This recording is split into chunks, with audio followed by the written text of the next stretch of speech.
राधे राधे दोस्तों, जय श्री कृष्णा। आज हम सुनेंगे श्री कृष्ण की बाल लीलाओं में से गोपियों को श्री कृष्ण का संदेश प्रदान करना। जब गोपियों ने उद्धव जी के दर्शन किए तो उन्होंने देखा कि उनकी और श्री कृष्ण की मुखाकृति में अत्यधिक साम्य था। वे समझ गई कि वे श्री कृष्ण के एक महान भक्त हैं। उनकी भुजाएं लंबी थी और उनके नेत्र कमल दल की भांति थे। उन्होंने पीत वस्त्र धारण कर रखा था और कंठ में कमल पुष्पों की माला थी। उनका मुख अत्यंत सुंदर था। सारूप्य मुक्ति प्राप्त कर लेने के कारण उद्धव जी की शारीरिक आकृति भगवान के जैसी ही थी और वे लगभग श्री कृष्ण के समान ही दिखाई देते थे। श्री कृष्ण की अनुपस्थिति में गोपियां नियम पूर्वक अपना कर्तव्य समझकर प्रातःकाल माता यशोदा के घर आती थी। उन्हें ज्ञात था कि माता यशोदा तथा नंद महाराज सदा दुख से आतुर रहते हैं। अतः वृंदावन के वयोवृद्ध व्यक्तियों में सर्वश्रेष्ठ के पास आकर उन्हें प्रणाम करना उन्होंने अपना मुख्य कर्तव्य बना लिया था। कृष्ण की सखियों को देखकर नंद जी तथा यशोदा जी दोनों श्री कृष्ण का स्मरण करते थे और संतुष्ट हो जाते थे। गोपियों को भी नंद और यशोदा जी के दर्शन करके प्रसन्नता होती थी। जब गोपियों ने देखा कि उद्धव जी शारीरिक अंगों में भी श्री कृष्ण के प्रतिनिधि थे तो उन्होंने विचार किया कि उद्धव जी पूर्ण रूप से श्री भगवान के प्रति शरणागत भक्त रहेंगे। ये विचार करने लगी, ये कौन किशोर है जो एकदम श्री कृष्ण के समान दिखता है। श्री कृष्ण के समान ही उनके भी कमल दल से नयन है, वैसा ही उन्नत नासिका और सुंदर मुख है। ये श्री कृष्ण के भांति मुस्कुरा भी रहे हैं। प्रत्येक दृष्टि से ही श्याम सुंदर श्री कृष्ण के सदृश ही हैं। इनका वेश भी एकदम श्री कृष्ण के समान है। ये किशोर कहाँ से आए हैं? वह कौन सौभाग्यवती किशोरी है जिसके ये पति हैं? गोपियाँ इस प्रकार आपस में वार्तालाप करने लगी। वे उनके विषय में जानने को अत्यंत भावुक उत्सुक थी। चूंकि वे निश्चल ग्राम बालाएं थी, अतः वह उद्धव जी की को घेर कर खड़ी हो गई। जब गोपियों को ज्ञात हुआ कि उद्धव जी श्री कृष्ण के लिए संदेश लाए हैं तो वे अत्यंत प्रसन्न हो उठी और उन्हें एकांत स्थान में बुला लिया और उन्हें बैठने के लिए आसन दिया। वे उनसे अत्यंत मुक्त रूप से वार्तालाप करना चाहती थी। वे नहीं चाहती थी कि कोई अज्ञात व्यक्ति कोई उलझन उत्पन्न करे। अत्यंत विनम्र भाव से और विनीत शब्दों में उन्होंने उनका स्वागत करते हुए कहा, हमें ज्ञात है कि आप श्री कृष्ण के अत्यंत अतरंग सखा हैं। इसीलिए उन्होंने अपने माता पिता को धीरज बांधने के निमित्त आपको वृंदावन भेजा है। हम समझ सकती हैं कि पारिवारिक स्नेह अत्यंत दृढ़ होता है। महान मुनि भी जिन्होंने संन्यास ग्रहण कर लिया है अपने परिवार के सदस्यों के प्रति स्नेह को 100% नहीं त्याग पाते हैं। यदा कदा वे उन्हें याद करते रहते हैं। अतएव श्री कृष्ण ने अब आपको अपने माता पिता के पास भेजा है, अन्यथा वृंदावन में अब कोई प्रयोजन नहीं है। अब वे नगर में हैं। अब वृंदावन ग्राम तथा गायों की गोचर भूमि के विषय में जानकर उन्हें क्या करना है और इन सब बातों का श्री कृष्ण के लिए अब कोई उपयोग नहीं है, क्योंकि अब वे नगर निवासी हो गए हैं। निश्चय ही अब उन्हें उन व्यक्तियों से कोई काम नहीं जो उनके परिवार के सदस्य नहीं हैं। कोई अपने परिवार से बाहर की व्यक्तियों की चिंता क्या करे, विशेष रूप से दूसरों की पत्नियां से संबंध व्यक्ति तभी तक उनमें रुचि रखता है जब तक इंद्रिय तृप्ति की आवश्यकता रहती है। वह उसे भ्रमर की भांति है जिसे पुष्पों में तभी तक रुचि है जब तक वह उनका मधु लेना चाहता है। यह अत्यंत मनोवैज्ञानिक एवं स्वाभाविक है कि जैसे ही प्रेमी का धन समाप्त हो जाता है वैसे ही वेश्या की उसमें रुचि भी समाप्त हो जाती है। उसी भांति जब नागरिकों को ज्ञात होता है कि शासन उनकी सुरक्षा करने में असमर्थ है तब वे उस देश को त्याग देते हैं। एक विद्यार्थी अपनी शिक्षा समाप्त करने के पश्चात अपने विद्यालय तथा गुरु से संबंध त्याग देता है। पूजा कराने वाले ब्राह्मण अपनी दक्षिणा के पश्चात अपने यजमान को त्याग देते हैं। फल की ऋतु समाप्त होने पर पक्षियों की वृक्ष में रुचि भी समाप्त हो जाती है। किसी मेजबान के गृह में भोजन कर लेने के पश्चात अतिथि उस गृहस्थ से संबंध तोड़ लेता है। दावांगिन के पश्चात जब वन में हरी घास की कमी हो जाती है तब मृग तथा अन्य पशु उस वन को छोड़ देते हैं।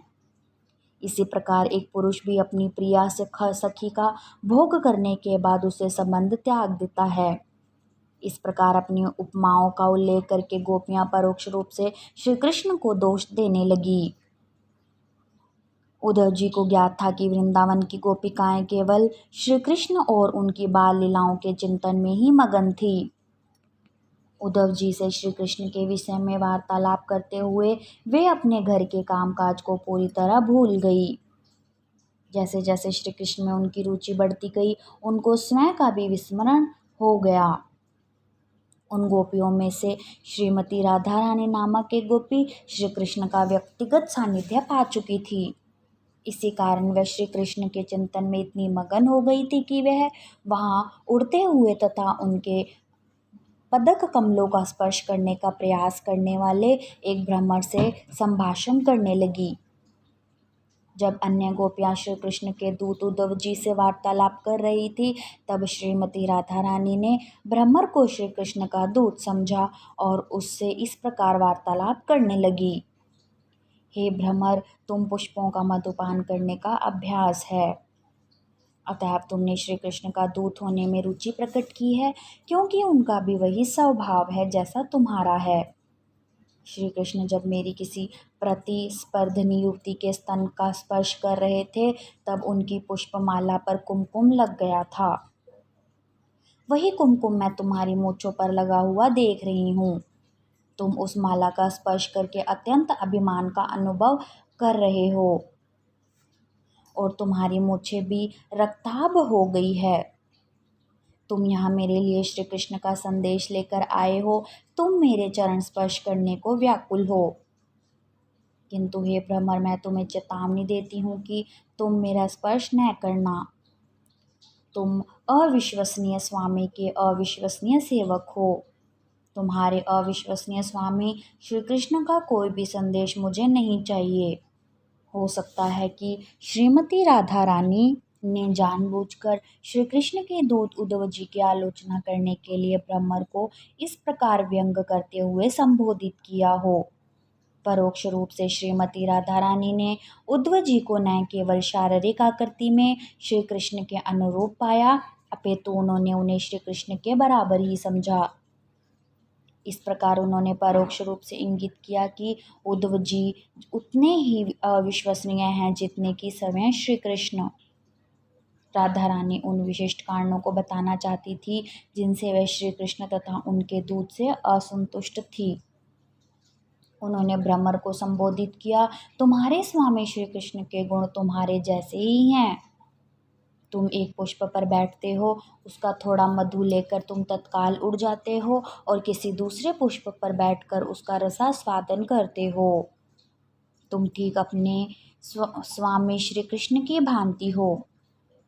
उन्होंने मुझे अपने अधरामृत के रसवादन का अवसर एक ही बार दिया और फिर मुझे बिल्कुल त्याग कर चले गए। मुझे यह भी ज्ञात है कि नित्य कमलासन पर बैठने वाले भाग्य देवी लक्ष्मी जी सतत श्री कृष्ण की सेवा करती रहती हैं, किंतु मुझे ज्ञात नहीं है कि वे श्री कृष्ण पर इतनी मोहित क्यों हो गई। यद्यपि उनको श्री कृष्ण का वास्तविक चरित्र ज्ञात है, क्योंकि वे उन पर इतनी अनुरक्त क्यों हैं। हो सकता है कि वे श्री कृष्ण के मीठे शब्दों में इतना फंस गई हो कि वे उनके वास्तविक चरित्र को न समझ सकती हों। जहाँ तक हमारा संबंध है, हम उन लक्ष्मी जी से अधिक बुद्धिमती हैं। अब श्री कृष्ण अथवा उनके दूत हमें और नहीं छल सकते। विशेषज्ञों के मतानुसार भाग्य देवी लक्ष्मी श्रीमती राधा रानी का ही एक अधीनस्थ विस्तार है। जिस प्रकार विष्णु मूर्तियों के रूप में श्री कृष्ण के असंख्य विस्तार हैं, उसी प्रकार उनकी हरदानी शक्ति राधा रानी के भी लक्ष्मियों के रूप में असंख्य विस्तार हैं। अतएव भाग्य देवी लक्ष्मी जी सदैव ही गोपियों के पद तक उन्नत होने को उत्सुक रहती हैं। श्रीमती राधा रानी ने कहा, अरे मूर्ख भ्रमर, तुम श्री कृष्ण का यशगान करके और मुझे संतुष्ट करके पुरस्कार प्राप्त करना चाहते हो, किंतु यह एक व्यर्थ का प्रयास है। वे गोपियों को तो पूरी तरह से संपत्ति से विहीन हैं। हम अपने घर परिवार से दूर हैं। हम श्री कृष्ण के विषय में भली भांति जानती हैं, हमें तुमसे भी अधिक जानकारी है। अतः तुम उनके विषय में जो कुछ भी कहोगे वह हमारे लिए एक पुरानी कहानी के समान होगा। श्री कृष्ण अब नगर में रहते हैं और अर्जुन के सखा के रूप में जाने जाते हैं। अब उनकी अनेक नवीन सखियां हैं और निसंदेह वे श्री कृष्ण की संगति में अत्यंत प्रसन्न हैं, क्योंकि उनके हृदय के ज्वलंत पीड़ा श्री कृष्ण से अब दूर कर दी है। अतः वे प्रसन्न हैं। यदि तुम वहां जाकर श्री कृष्ण का यशगान करो तो संभवतः वह प्रसन्न होकर तुम्हें पुरस्कार दें। तुम अपने चाटुकार व्यवहार से मुझे शांत करने का प्रयास कर रहे हो और इसीलिए तुम अपना सिर मेरे चरणों के नीचे रख दिया है, किंतु तुम जो छल करना चाहते हो वह मुझे ज्ञात है। मुझे ज्ञात है कि तुम एक बहुत बड़े छलिया श्री कृष्ण के दूत बनकर आए हो। अतः तुम मेरा पीछा छोड़ दो। मैं समझ सकती हूँ तो दो विरोधियों का पुनर्मिलन कराने में अत्यंत कुशल हो, किंतु तुम्हें भी यह ज्ञात होना चाहिए कि मैं न तो तुम पर भरोसा कर सकती हूँ और ना ही तुम्हारे स्वामी श्री कृष्ण पर। हमने केवल श्री कृष्ण के लिए अपना परिवार, पति, संतान और संबंधियों को त्याग कर दिया और इसके बदले उन्होंने हमारे प्रति कोई भी आभार नहीं अनुभव किया। अंततः हम उन्होंने पूरी तरह से अकेले छोड़ दिया। क्या तुम सोच सकते हो कि हमें पुनः श्री कृष्ण पर विश्वास करेंगी? हमें ज्ञात है कि श्री कृष्ण नवयुवतियों के संसर्ग के बिना एक क्षण भी नहीं रह सकते और उनका स्वभाव है। उन्हें मथुरा में कठिनाई हो रही है क्योंकि अब वे गांव में भोली भाली ग्वाल बालाओं के मध्य नहीं हैं।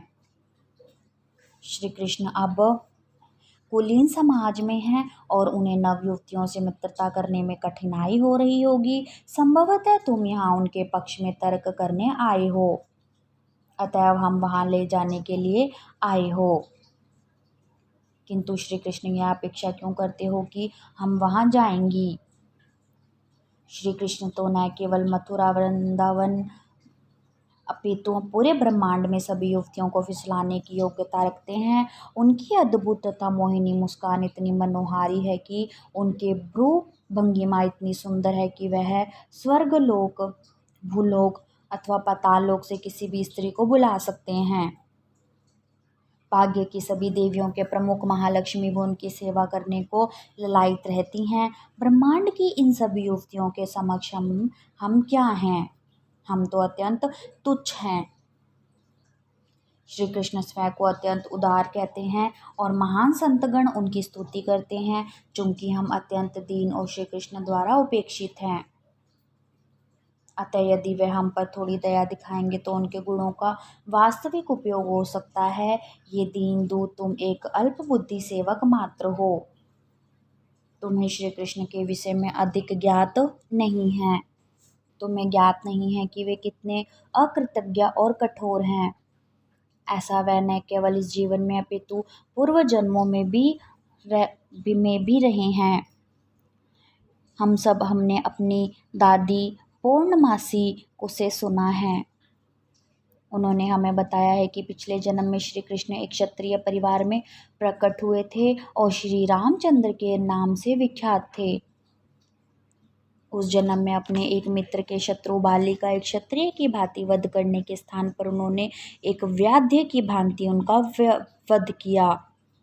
एक व्याध सुरक्षित स्थान में छिपकर पशु के समान आए बिना ही उसका वध करता है। अतः भगवान श्री रामचंद्र को एक क्षत्रिय की भांति बाली से प्रत्यक्ष युद्ध करना चाहिए था, किंतु अपने मित्र द्वारा प्रेरित होकर उन्होंने एक वृक्ष के पीछे से उसका वध किया था। इस प्रकार उन्होंने एक क्षत्रिय के धार्मिक नियमों का उल्लंघन किया था। वे सीता सुंदरी के प्रति इतना आकर्षित थे कि उन्होंने रावण की बहन शूर्पणखा की नाक व कान काटकर उसे कुरूप कर दिया। शूर्पणखा ने राम जी के सामने विवाह का प्रस्ताव किया और एक क्षत्रिय के रूप में उन्हें संतुष्ट करना चाहिए था, किंतु वे इतने स्वार्थी थी कि वे सीता देवी को न भूल सके और शूर्पणखा को कुरूप बना दिया। क्षत्रिय रूप में उस जन्म के पूर्व उन्होंने वामन देव के नाम में एक ब्राह्मण बालक के रूप में जन्म लिया था। उस समय उन्होंने बलि महाराज से दान मांगा था। बलि महाराज उतने उद्धार थे कि उन्होंने वामन देव को अपना सर्वस्व दे दिया, किंतु वामन देव के रूप में श्री कृष्ण ने अकृतज्ञता से उन्हें एक कौवे की भांति बंदी बनाकर पाताल लोक की राजधानी में धकेल दिया। हमें श्री कृष्ण के विषय में सब ज्ञात है कि वे कितने अकृतज्ञ हैं, किंतु कठिनाई यह है कि उनके इतने क्रूर और कठोर हृदय होने पर उनके विषय में वार्तालाप करना छोड़ पाना हमारे लिए अत्यंत कठिन है। न केवल हमें यह वार्तालाप छोड़ने में असमर्थ है, अपितु महर्षि व संतगण भी उनके विषय में वार्तालाप करने में संलग्न रहते हैं। हम वृंदावन की गोपियां इस श्याम वर्ण किशोर से और मैत्री नहीं करना चाहती हैं, किंतु हमें भी यह ज्ञात होता है कि हमें उनकी गतिविधियों के विषय में वार्तालाप करना और उनका स्मरण करना किस प्रकार त्यागें। चूंकि श्री कृष्ण अद्वितीय हैं, अतः उनका तथाकथित निर्दय चरित्र उतना ही अस्वादनीय है जितना कि उनका दयालु चित्र। संतजन और महान भक्त गोपियों के समान किसी भी परिस्थिति में श्री कृष्ण को नहीं त्याग सकते। अतएव भगवान श्री चैतन्य महाप्रभु ने स्तुति की, श्री कृष्ण आप प्रत्येक दृष्टि से मुक्त एवं स्वतंत्र हैं। आप या तो मेरा आलिंगन है अथवा मुझे अपने चरणों के नीचे कुचल दें, जैसी आपकी रुचि हो वैसा आप करें। मुझे पूरे जीवन भर अपने दर्शन न देकर आप मेरा हृदय भंगन कर सकते हैं, किंतु आप ही मेरे प्रेम के केंद्र हैं। श्रीमती राधा रानी ने आगे कहा, मेरे विचार में किसी को श्री कृष्ण के विषय में नहीं सुनना चाहिए, क्योंकि जैसे ही श्री कृष्ण के लीलामृत की एक बूंद भी कान में पड़ती है, वैसे ही व्यक्ति तत्काल राग और द्वेष के द्वंद्व स्तर से ऊपर उठ जाता है। इसका परिणाम यह होता है कि व्यक्ति भौतिक आसक्ति के सदूषण से पूर्ण रूपेण मुक्त हो जाता है और इस भौतिक जगत, परिवार, गृह, पत्नी, संतान आदि उन सभी वस्तुओं का मोह त्याग देता है जो भौतिक रूप से सभी मानव को प्रिय होती हैं। भौतिक उपलब्धियों से रहित होकर वह अपने संबंधियों को भी दुखी करता है और स्वयं भी दुखी होता है। फिर वह मानव रूप में अथवा अन्य किसी भी योनि में, चाहे वह पक्षी योनि में हो या साधु बनकर, श्री कृष्ण की खोज में भटकता रहता है। श्री कृष्ण को उनके नाम, उनके गुण, उनके रूप, उनकी लीलाओं, उनकी साज सामग्री और उनकी सगी संबंधियों को तथ्य रूप से समझना अत्यंत कठिन है।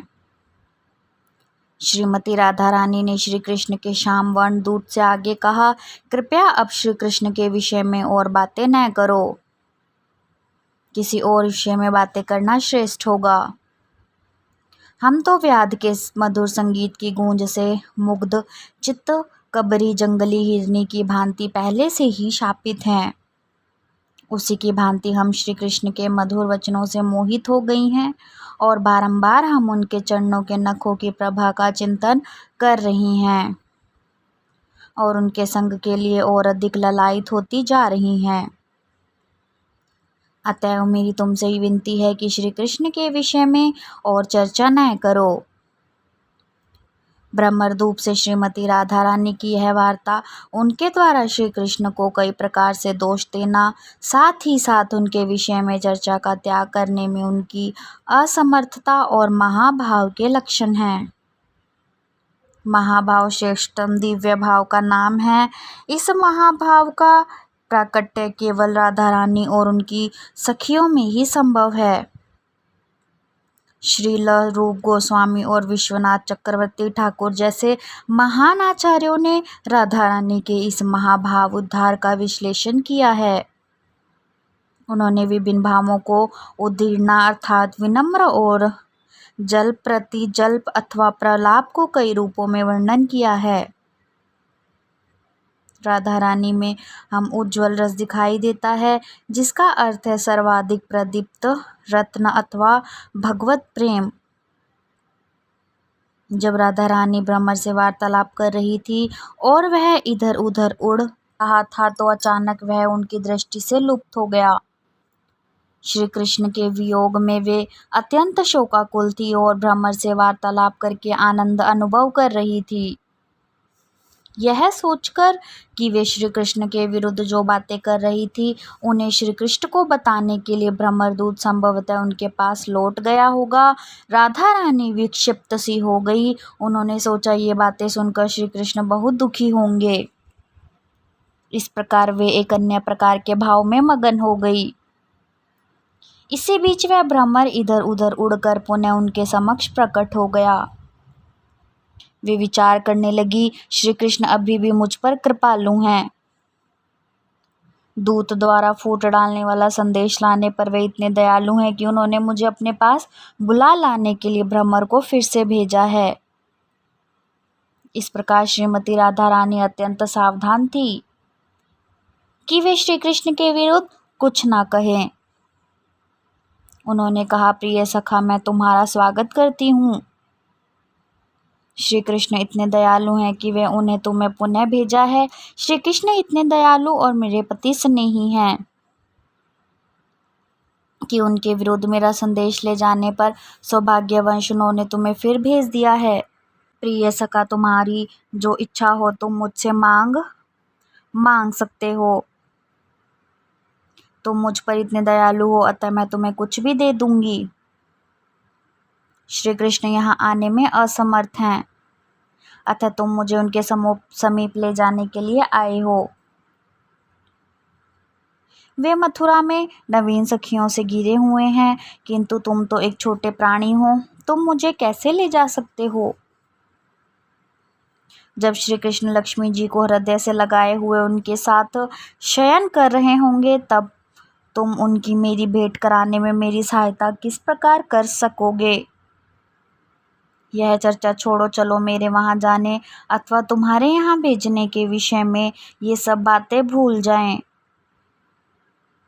कृपया मुझे यह बताओ कि मथुरा में श्री कृष्ण कैसे हैं। क्या वे अब भी उनके पालक पिता नंद महाराज, स्नेहमयी माता यशोदा, अपने ग्वाल बाल सखाओं और अपनी दीन सखियों हम गोपियों का स्मरण करते हैं। मुझे विश्वास है कि वे कभी कभी हमारे विषय में अवश्य चर्चा करते होंगे, जिन्होंने किसी पारिश्रमिक के दासियों के समान उनकी सेवा की थी। क्या श्री कृष्ण के यहाँ लौट आने और आए अपना अग्रु सुगंधित हाथ हमारे सिर पर रखने की कोई संभावना है। कृपया ये सारे प्रश्न श्री कृष्ण के समक्ष रखना। उद्धव जी समीप ही खड़े थे और उन्होंने राधा रानी को इस प्रकार चर्चा करते हुए सुना जैसे वे श्री कृष्ण के लिए प्राय उन्मुख हो गई थी। यह देखकर अत्यधिक आश्चर्य हुआ कि वे किस प्रकार गोपियां श्री कृष्ण की भक्ति के सर्वश्रेष्ठ स्तर महाभाव के स्तर श्री कृष्ण चिंतन करने की अभ्यस्त हो गई थी। वे श्री कृष्ण का एक लिखित संदेश लाए थे और गोपियों को सांत्वना देने के लिए अब वह यह संदेश उनके समक्ष प्रस्तुत करना चाहते थे। उन्होंने कहा, अरे गोपियों, आपके मानव जीवन का उद्देश्य अब पूर्ण हो गया है। आप सब श्री भगवान की अद्भुत भक्त हैं, अतः आप सभी प्रकार के व्यक्तियों द्वारा उपासना के योग्य हैं। आपके मन आश्चर्यजनक रूप से वासुदेव श्री कृष्ण के चिंतन में मगन हैं, अतः आप तीनों लोकों में उपासना के योग्य हैं। दान देना, व्रतों का दृढ़ता से पालन करना, घोर तपस्या करना तथा यज्ञ की अग्नि को प्रज्वलित करना आदि सभी धार्मिक क्रियाओं व विधियों के पालन का लक्ष्य श्री कृष्ण है। विभिन्न मंत्रों का उच्चारण, वेदों का अध्ययन, इंद्रिय दमन और ध्यान में मन को एकाग्र करने के पीछे एक ही प्रयोजन है और वह प्रयोजन श्री कृष्ण ही है। आत्म साक्षात्कार तथा जीवन की पूर्णता को प्राप्त करने की ये कुछ विधियां हैं, किंतु वास्तव में इनका उद्देश्य श्री कृष्ण की प्राप्ति और स्वयं को श्री भगवान की दिव्य प्रेमा भक्ति में लगा लेना ही है। यही भगवद गीता का भी अंतिम निर्देश है। यद्यपि वह आत्म साक्षात्कारता की विभिन्न प्रकार की विधियों का विवरण है, किंतु अंत में श्री कृष्ण ने कहा है कि मानव को सब कुछ त्याग कर केवल उनकी शरण में आना चाहिए। अन्य सभी विधियों का उद्देश्य यही सिखाना है कि अंत में श्री कृष्ण के चरण कमलों की शरण में किस प्रकार जाएं। भगवद गीता का यह भी कहना है कि एक निश्चल व्यक्ति जो ज्ञान और तपस्या के मार्ग से आत्म साक्षात्कार करने की चेष्टा करता है, वह कई जन्मों के पश्चात इस शरणागति की विधि को पूरा करता है। चूंकि इस प्रकार की तपस्या की पूर्णता गोपियों के जीवन में पूर्ण रूप से दिखती थी, अतः उद्धव जी उनकी दिव्य स्तुतियों को देखकर पूर्ण रूपेण से संतुष्ट थे। उन्होंने आगे कहा, प्रिय गोपियों, श्री कृष्ण के संबंध में जो भाव आपने बना लिया है, उसे प्राप्त करना महर्षियों और संतों के लिए भी अत्यंत कठिन है। आपने जीवन की सर्वोच्च सिद्धि की प्राप्ति कर ली है। आपके लिए यह महान वरदान है कि आपने भगवान श्री कृष्ण का अपने मन के केंद्रित कर लिया है और अपने परिवार, घर संबंधियों, पति और संतान को त्याग कर श्री कृष्ण को प्राप्त करने का निश्चय कर लिया है। क्योंकि अब अपना मन पूर्ण रूपेण से परमात्मा श्री कृष्ण में मगन हो गया है, अतः आप में अपना ही सार्वभौम प्रेम विकसित हो गया है। मैं इसे अपना परम सौभाग्य मानता हूँ कि आपकी कृपा से ही आपकी यह स्थिति देखने का सुअवसर मुझे मिला है। जब उद्धव जी ने कहा कि वे श्री कृष्ण का एक संदेश लाए हैं, तो गोपियाँ अपने सर्वश्रेष्ठ स्थिति के विषय में सुनने से अधिक उस संदेश को सुनने को अधीर हो उठी। अपनी उच्च स्थिति की प्रशंसा सुनने में उनकी रुचि नहीं थी। उन्होंने श्री कृष्ण का वह संदेश सुनने के हेतु उद्विग्नता प्रदर्शित की जो उद्धव लाए थे। उद्धव जी ने कहा, प्रिय गोपियों, आप महान और मृदु स्वभाव की भक्त हैं।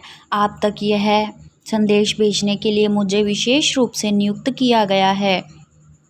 श्री कृष्ण ने मुझे आपके समीप विशेष रूप से भेजा है, क्योंकि मैं उनका सर्वाधिक अतरंग दास हूँ।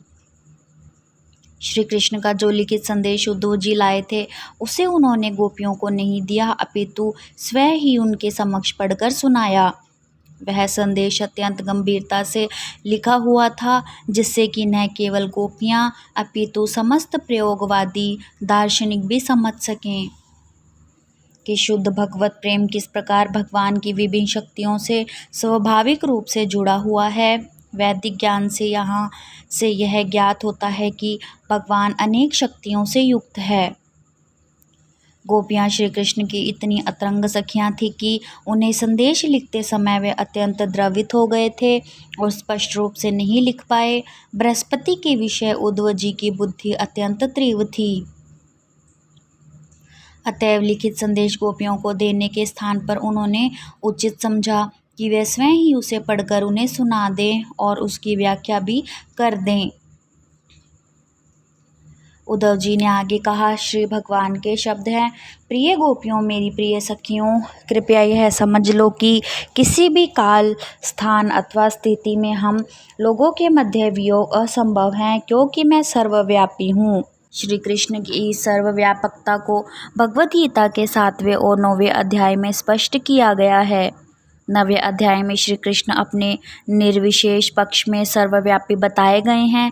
सब कुछ उन्हीं में अव्यवस्थित है, किंतु वे व्यक्तिगत रूप से सर्वत्र उपस्थित नहीं हैं। 7वें अध्याय में कहा गया है कि पंचभूत पृथ्वी, जल, अग्नि, समीर व गगन तथा 3 सूक्ष्म तत्व मन, बुद्धि अथवा अहंकार सभी कृष्ण की अपरा शक्तियाँ हैं, किंतु एक दूसरी पराशक्ति भी है जिसे जीव कहते हैं।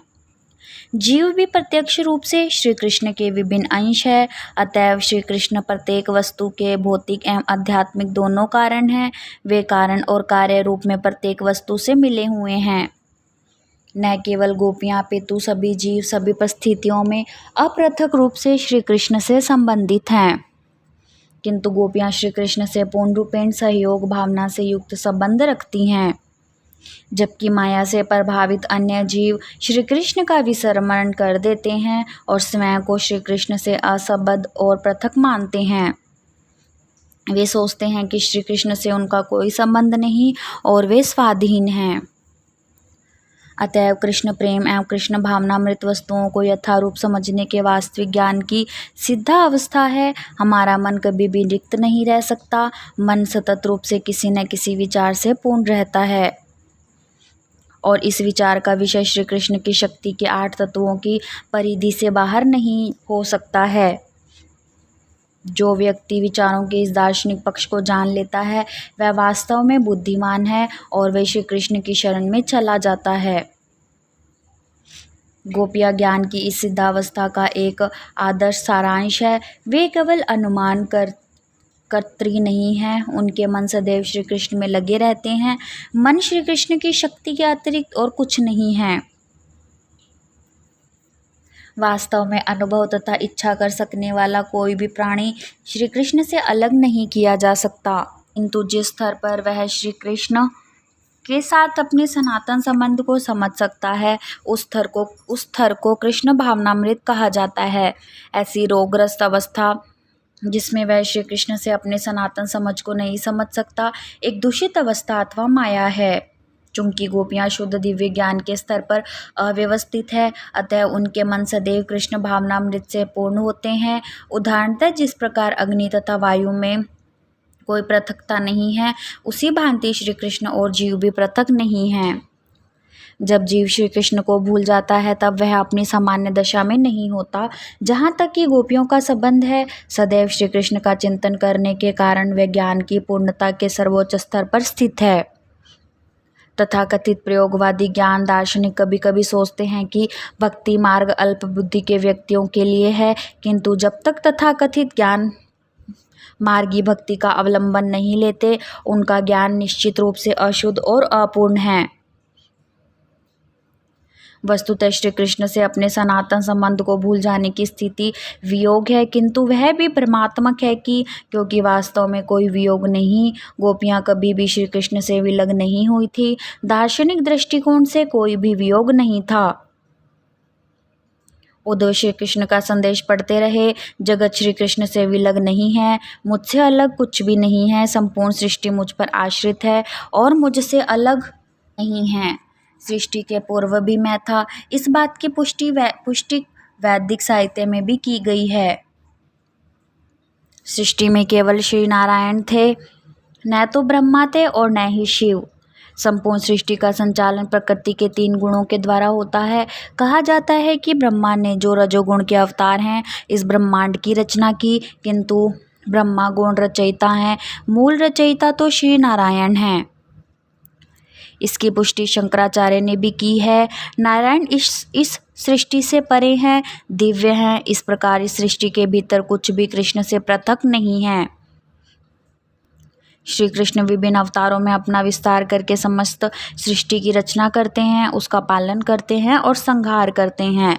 सब कुछ श्री कृष्ण है और सब कुछ श्री कृष्ण पर निर्भर है, किंतु भौतिक शक्ति में उनकी प्रतीति नहीं होती, अतः इसे माया अथवा भ्रम कहा जाता है। किंतु आध्यात्मिक शक्ति में पग पग पर तथा सभी परिस्थितियों में श्री कृष्ण के दर्शन होते हैं।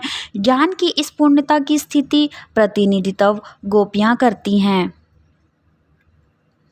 सृष्टि पूर्ण रूप से श्री कृष्ण पर निर्भर है, किंतु वह उससे सदैव पृथक रहते हैं। उसी भांति जीव भी अपने भौतिक और बद्ध जीवन से पृथक हैं।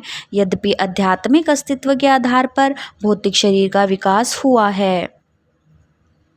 भगवद गीता में समस्त सृष्टि की जीवों की माता और तथा कृष्ण को पिता के रूप में स्वीकार किया गया है। जिस प्रकार माता पिता के गर्भ में इंजेक्शन देकर जीव का गर्भाधान किया करता है, उसी भांति श्री कृष्ण ने सभी जीवों को भौतिक प्रकृति के गर्भ में इंजेक्शन देकर स्थापित किया है। अपने विविध कर्म फलों के अनुसार वे विभिन्न प्रकार का शरीर ग्रहण करते हैं, किंतु जीव भी परिस्थितियों में इस बद्ध भौतिक जीवन से पृथक है। यदि हम केवल अपने शरीर का ही अध्ययन करें तो समझ सकते हैं कि किस प्रकार जीव इस शारीरिक आवरण से सदैव पृथक है। शरीर की प्रत्येक क्रिया प्रकृति के 3 गुणों की पारस्परिक अंतर क्रिया के कारण होती है। प्रत्येक क्षण हमें शरीर में अनेक परिवर्तन होते दिखाई देते हैं, किंतु आत्मा इन सभी परिवर्तनों के पृथक है। कोई भी प्रकृति के कार्यों की न तो सृष्टि कर सकता है, न ही नष्ट कर सकता है, और न ही उसमें हस्तक्षेप कर सकता है। अतएव जीव भौतिक शरीर में फंस जाता है और जागृति, सुषुप्त और चेताहीन स्वपन नामक 3 दशाओं में बद्ध हो जाता है। मन जीवन की इन तीनों दशाओं में कार्यशील रहता है। जीव को सुप्तावस्था में कोई वस्तु वास्तविक प्रतीत होती है, किंतु वही वस्तु जागृतावस्था में आने पर अवास्तविक प्रतीत होने लगती है। अतएव यह निष्कर्ष निकलता है कि किन्हीं विशेष परिस्थितियों में जीव किसी वस्तु को वास्तविक स्वीकार करता है, किंतु दूसरी परिस्थितियों में वह उसी वस्तु को अवास्तविक मान लेता है। यह विषय प्रयोगवादी दार्शनिकों तथा सांख्य योगी के अध्ययन की विषय वस्तु है। उचित निर्णय पर पहुँचने के लिए सांख्य योगी कठोर व्रत और तपस्या करते हैं। वे इंद्रिय दमन और वैराग्य का अभ्यास करते हैं। जीवन के चरम लक्ष्य का निर्धारण करने वाले इन सब विभिन्न विधियों की तुलना नदियों से की गई है और श्री कृष्ण की तुलना सागर से। जैसे सभी नदियां सागर की ओर प्रवाहित होती हैं, उसी भांति ज्ञान प्राप्ति के सभी प्रयास श्री कृष्ण की ओर जाते हैं। अनेकानेक जन्मों के प्रयास के पश्चात जब कोई वास्तव में श्री कृष्ण के समीप आ जाता है, तब उसे सिद्धि की अवस्था प्राप्त होती है। श्री कृष्ण ने भगवद गीता में कहा है, सभी मुझे प्राप्त करने के पथ का अनुसरण कर रहे हैं, किंतु भक्त रहित मार्ग को अपनाने वालों को अपना प्रयास अत्यंत कष्टकर प्रतीत होता है। भक्ति के बिंदु तक पहुँचे बिना श्री कृष्ण को नहीं समझा जा सकता। भगवद गीता में 3 मार्गों का उल्लेख किया गया है, कर्म योग, ज्ञान योग तथा भक्ति योग। जिनको सकाम कर्म का घोर व्यसन पड़ गया हो, उन्हें ऐसे कर्म करने का परामर्श दिया गया है जो उन्हें भक्ति तक ले आए। जो ज्ञान के अभ्यस्त हो गए हैं, उन्हें भी इस प्रकार कर्म करने की सलाह दी गई है। वे भक्ति का साक्षात्कार करें। कर्म योग साधारण कर्म से भिन्न है और ज्ञान योग साधारण ज्ञान से भिन्न है। अंततः जैसा कि भगवान ने भगवद गीता में कहा है कि श्री कृष्ण को भक्ति से ही समझ सकते हैं। गोपियों ने भक्ति के सिद्धि स्तर को प्राप्त कर लिया है, क्योंकि वे कृष्ण के अतिरिक्त और कुछ भी जानना नहीं चाहती थी। इस बात की पुष्टि वेदों में की गई है, जिसका अर्थ है कि केवल श्री कृष्ण को जान लेने से अन्य सब ज्ञान अपने आप प्राप्त हो जाता है। उद्धव ने कृष्ण संदेश आगे पढ़ते हुए कहा, परम का दिव्य ज्ञान अब तुम्हारे लिए आवश्यक नहीं। तुमको जीवन के प्रारंभ से ही मुझसे प्रेम का अभ्यास है। परम सत्य का ज्ञान विशेष रूप से भौतिक अस्तित्व से मुक्ति पाने की इच्छा रखने वालों के लिए है, किंतु जिसने श्री कृष्ण प्रेम प्राप्त कर लिया, वह पहले से ही मुक्ति के स्तर पर पहुंच चुका है।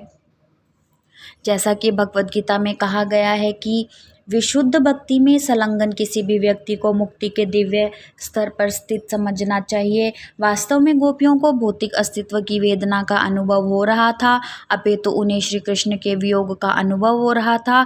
अतएव श्री कृष्ण ने कहा, प्रिय गोपियों, अपने प्रति तुम्हें सर्वोत्कृष्ट प्रेम की वृद्धि के लिए मैंने सौदस्य स्वयं को तुमसे दूर कर लिया है। मैंने ऐसा इसीलिए किया है जिससे तुम्हें लोग सतत मेरे ध्यान में मग्न रहो। गोपियां ध्यान की सिद्धावस्था में हैं। साधारणतः योगियों की रुचि भगवान की भक्ति करने की अपेक्षा ध्यान में अधिक होती है, किंतु उन्हें यह ज्ञात नहीं है कि योग प्रणाली की पूर्णता भक्ति की आदर्श स्थिति की प्राप्ति है। भगवद गीता में पुष्टि की गई है कि गोपियों द्वारा निरंतर श्री कृष्ण का ध्यान करना सर्वोत्कृष्ट योग है। श्री कृष्ण को स्त्री मनोविज्ञान का भली भांति ज्ञान था। जब किसी स्त्री को प्रेमी उससे दूर करता है तब वह उसका ध्यान करती रहती है, बजाय इसके कि जब वह उसके सम्मुख उपस्थित रहता है। श्री कृष्ण गोपियों के आचरण के माध्यम से उपदेश देना चाहते थे कि जो गोपियों की भांति निरंतर ध्यानावस्था रहता है उसे निश्चित रूप से श्री कृष्ण के चरण कमलों की प्राप्ति होती है। भगवान श्री चैतन्य ने सामान्य जन को विप्रलभ सेवा का उपदेश दिया था। विप्रलभ विधि का अर्थ है विरह भाव में श्री कृष्ण की सेवा करने की विधि। गोस्वामियों ने भी गोपियों की भांति विरह भाव में श्री कृष्ण की उपासना करने की शिक्षा दी थी। गोस्वामियों के विषय में श्री श्रीनिवास आचार्य की स्थितियों में इन विषयों की स्पष्ट व्याख्या की गई है। श्रीनिवास आचार्य ने कहा कि गोस्वामी सदैव गोपी भाव में दिव्योन्माद के सागर में निमग्न रहते थे। जब वे वृंदावन में निवास करते थे तब श्री कृष्ण कहाँ हैं, गोपियाँ कहाँ हैं, राधा रानी आप कहाँ हैं, क्रंदन करते हुए श्री कृष्ण की खोज करते रहते थे। उन्होंने कभी भी यह नहीं कहा हमने अब राधा रानी के दर्शन कर लिए हैं अतः हमारा ध्येय पूर्ण हो गया। उनका ध्येय कभी पूर्ण नहीं हुआ। उनकी श्री राधा कृष्ण से कभी भेंट ही नहीं हुई। कृष्ण ने गोपियों को स्मरण कराया कि रासलीला के अत्यंत समय जो गोपियां श्री कृष्ण के साथ रामलीला में सम्मिलित न हो सकी, उन्होंने श्री कृष्ण के चिंतन मात्र से अपने शरीर त्याग दिए। इस प्रकार वियोग का अनुभव करते हुए कृष्ण भावनामृत में मगन हो जाना श्री कृष्ण के चरण बिंदुओं को प्राप्त करने की सर्वाधिक गतिशील विधि है। श्री कृष्ण के अपने कथानुसार गोपियों को विरह भाव की शक्ति की प्रतीति हो गई थी। उन्हें श्री कृष्ण की उपासना की अलौकिक विधि का अनुभव हो रहा था। यह इसे समझकर कृष्ण उनसे दूर नहीं है, प्रत्येक इनके साथ उन्हें अत्यंत शांत व सुख प्राप्त हुआ। अतः गोपियों ने उद्धव का स्वागत प्रसन्न पूर्वक किया। वे इस प्रकार कहने लगी, हमने सुना है कि यदुवंश के लिए कष्ट के स्रोत कंस का अब वध कर दिया गया है। यह हमारे लिए सुखद समाचार है। अतएव हमें आशा है कि श्री कृष्ण की संगति में यदुवंशी अत्यंत प्रसन्न हैं, क्योंकि वे अपने भक्तों के सभी इच्छाओं को पूर्ण कर सकते हैं। प्रिय उद्धव जी, कृपया हमें यह बताइए कि मथुरा की कुलीन तथा सुसंस्कृति युवतियों के मध्य रहते हुए कृष्ण कभी हमारे विषय में सोचते हैं अथवा नहीं। हमें ज्ञात है कि मथुरा की नारियों और कन्याएं ग्राम बालाएं नहीं हैं, वे चतुर और सुंदर हैं। उनके लज्जापूर्ण और सीमित युक्त दृष्टि निक्षेप और अन्य स्त्रीयोचित लक्षण श्री कृष्ण को अत्यंत मुंदित करते होंगे। हमें भली भांति ज्ञात है कि कृष्ण को सुंदर नारियों का व्यवहार सदैव प्रिय है। अतः ऐसा प्रतीत होता है कि वे मथुरा की नारियों के मोहपाश में बद्ध हो गए हैं। प्रिय उद्धव जी, कृपया आप हमें बताइए कि दूसरी नारियों के मध्य रहते हुए श्री कृष्ण को कभी हमारा स्मरण भी होता है या नहीं। दूसरी गोपी ने पूछा, क्या कुमुदिनी पुष्पों और चांदनी से युक्त उस रात्रि का उन्हें स्मरण होता है जब वृंदावन अत्यधिक सुंदर हो गया था। श्री कृष्ण हमारे साथ नृत्य कर रहे थे और वातावरण में घुंघरुओं की झंकार गूंज रही थी। तब हमने अत्यंत सुखद वार्तालाप किया था। क्या उन्हें उस विशेष रात्रि का स्मरण है? हमें उस रात्रि का स्मरण होता है तो हम वियोग का अनुभव करती हैं और लगता है जैसे हमारे शरीर जल रहे हों। क्या वह अग्नि बुझाने के लिए वृंदावन आने का प्रस्ताव रखते हैं, जैसे वर्षा करके दावांगिन बुझाने के लिए आकाश में बादल प्रकट होते हैं? एक अन्य गोपी ने कहा, श्री कृष्ण ने अपने शत्रु का वध कर दिया है और विजयी की तरह कंस के राज्य को प्राप्त कर लिया है। हो सकता है कि अब तक उन्होंने किसी राजकुमारी से विवाह कर लिया हो और अपने स्वजनों और मित्रों के प्रति अत्यंत सुखपूर्वक रह रहे हों। अतएव श्री कृष्ण अब इस वृंदावन ग्राम में क्यों आने लगे? एक अन्य गोपी ने कहा, श्री कृष्ण भगवान हैं, वे लक्ष्मी के पति हैं और आत्मनिर्भर हैं। उन्हें न तो हम जैसे वृंदावन की वन बालाओं से न ही मथुरा की नगर बालाओं से कोई प्रयोजन है। श्री कृष्ण महान परमात्मा है, वह यहाँ है वहाँ है, उन्हें हमसे किसी भी का कोई प्रयोजन नहीं है। एक अन्य गोपी ने कहा, श्री कृष्ण के वृंदावन में हमारे पास लौट आने की अपेक्षा करना हमारी एक अनुचित आशा है। इसके स्थान पर हमें निराशा भी सुखी होने का प्रयास करना चाहिए। महान वेश्या पिंगला ने भी कहा है कि निराशा सबसे बड़ा सुख है। हम सबको इस बातों का ज्ञान है, किंतु हमारे लिए श्री कृष्ण के पुनः वापस लौटने की आशा का त्याग करना अत्यंत कठिन है। जिनके वक्ष पर लक्ष्मी जी का नित्य निवास होता है, उन श्री कृष्ण के साथ हुए एकांत संभाषण को कौन भूल सकता है। चाहे श्री कृष्ण उसकी कामना न करें, पर वह युवती श्री कृष्ण को नहीं भूल सकती। प्रिय उद्धव जी, वृंदावन नदियों, वनों और गौओं की भूमिका है। यह मुरली की ध्वनि सुनाई दी थी और अपने ज्येष्ठ भ्राता बलराम जी के साथ श्री कृष्ण ने हमारे सानिध्य में इस वातावरण का आनंद लिया था। अतः वृंदावन का वातावरण हमें निरंतर श्री कृष्ण व बलराम जी का स्मरण कराता रहता है। श्रीदेवी लक्ष्मी के आश्रय श्री कृष्ण के चरण चिन्हों की छाप वृंदावन की भूमि पर है और इन चिन्हों के कारण हम कृष्ण को नहीं भूल सकी हैं। गोपियों ने आगे भी कहा है, वृंदावन सभी भी समस्त वैभव व सौभाग्य से परिपूर्ण है। जहाँ तक भौतिक आवश्यकताओं का प्रश्न है, वृंदावन में कोई भी कमी नहीं है, किंतु इस वैभव के होते हुए भी श्री कृष्ण व बलराम जी को नहीं भूल सकती हैं।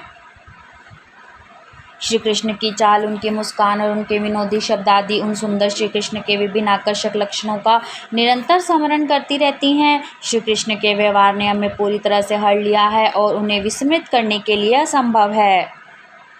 हम सदैव उनकी प्रार्थना करती हैं और कहती हैं, प्रिय भगवान, प्रिय लक्ष्मीपति व वृंदावन के स्वामी और दुखी भक्तों के मुक्तिदाता, हमें अब दुख के सागर में दूर गिरकर डूब गई हैं। अतएव कृपया आप पुनः वृंदावन लौट आइए और हमें इस दयनीय स्थिति से मुक्ति दिलाइए।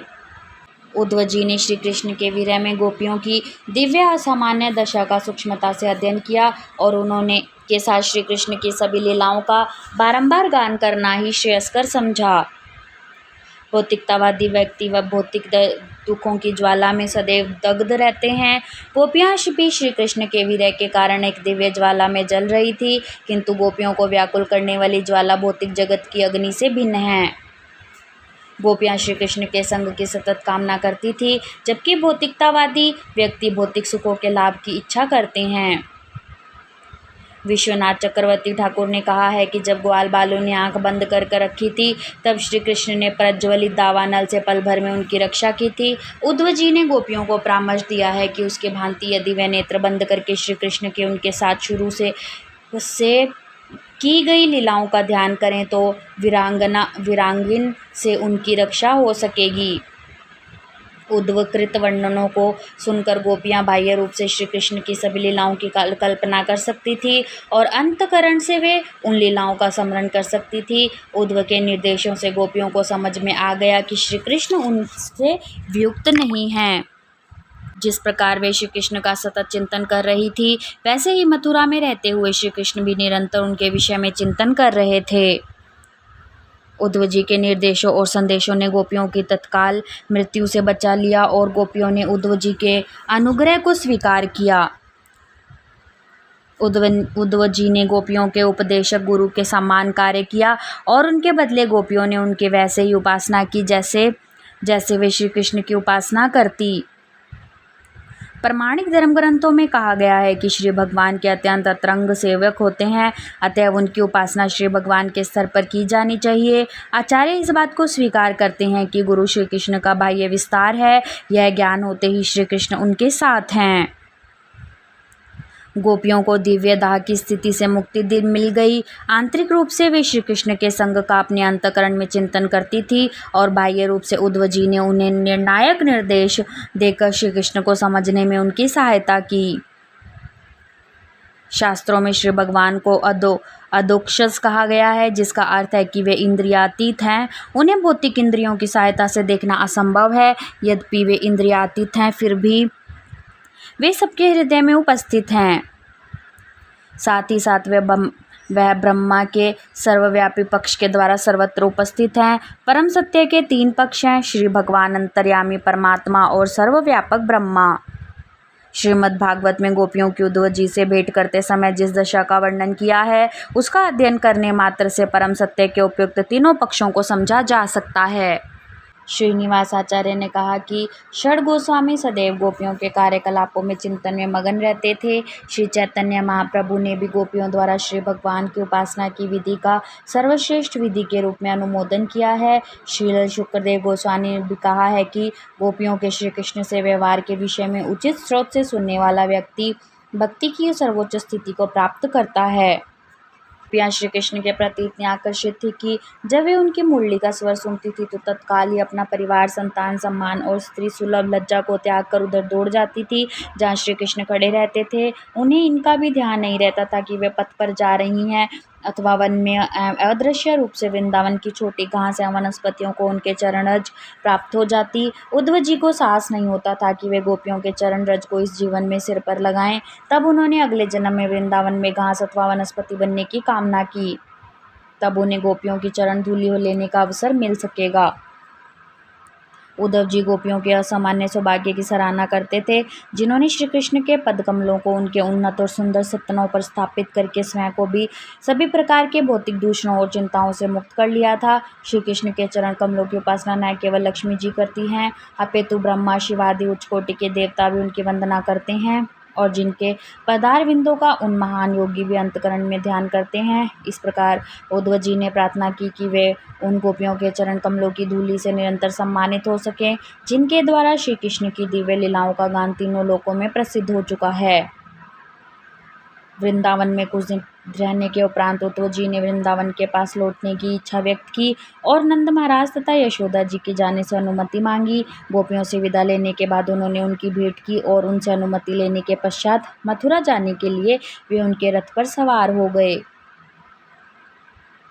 जब उद्धव जी जाने के लिए तत्पर थे तब नंद महाराज और यशोदा सहित वृंदावन के सभी निवासी उन्हें विदा करने के लिए वहां आए और उन्हें वृंदावन के अनेक प्रकार के मूल्यवान वस्तुएं उपहार स्वरूप दी। श्री कृष्ण के प्रति प्रगाढ़ आसक्ति के कारण अश्रुपूरित नयनों के साथ उन्होंने अपनी भावनाओं को अभिव्यक्त किया। वे सभी उद्धव जी का आशीर्वाद चाहते थे। उनकी कामना थी कि वे सदैव श्री कृष्ण के यशस्वी कार्यकलापों का स्मरण करते रहें। उनके मन सदैव श्री कृष्ण के पद कमलों पर केंद्रित रहे। उनकी इच्छा थी कि उनके शब्द सदैव श्री कृष्ण के यशगान में संलग्न रहें और उनके शरीर सदैव श्री कृष्ण को प्रणाम करते रहें और वे निरंतर श्री कृष्ण का चिंतन करते रहें। वृंदावन वासियों की यह प्रार्थना सर्वोत्कृष्ट प्रकार का आत्म साक्षात्कार है। इनकी विधि अत्यंत सरल है। मन सतत श्री कृष्ण के चरण बिंदों में केंद्रित रहे, किसी का अन्य विषय पर बिना निरंतर श्री कृष्ण के विषय में चर्चा करें और शरीर निरंतर श्री कृष्ण की सेवा में संलग्न रहे।